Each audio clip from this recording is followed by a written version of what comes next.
j'ai été surpris d'apprendre tout à l'heure que nous sommes en guerre, pas symboliquement, hein, nous disons souvent que nous sommes en guerre contre la vie chère, hein, contre l'insécurité, mais bon, la présidence voilà, parle de budget de guerre, d'allocation de budget de guerre à la police et à l'armée.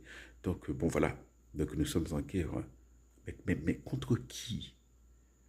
Voilà, quels sont les protagonistes? Parce que bon, s'il y a une guerre, hein, il faut savoir quels sont les protagonistes. Hein. On peut dire, bon, nous partons en guerre contre des bandes armées, mais bon, voilà, un État qui part en guerre, hein, contre des bandes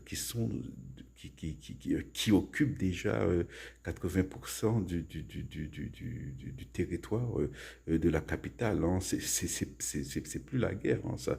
C'est une tentative de reconquête. Hein. Bon, mais je ne joue pas sur les mots. Hein. Camus avait dit mal nommer les choses, c'est ajouter au malheur du monde.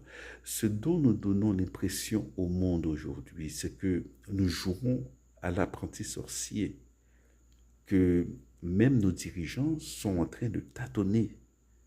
Et c'est grave. Voilà. Donc, cette image de...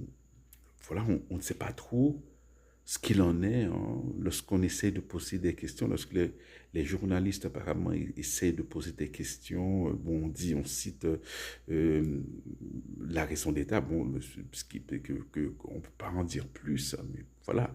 Mais, mais la population ne peut pas vraiment aider. Hein. Je parle de solutions durables. Hein. C'est pas de genre euh, euh, on élimine quelques bandits, c'est pas ça. Hein. On élimine des bandits depuis 2022. Hein. Voilà, très souvent.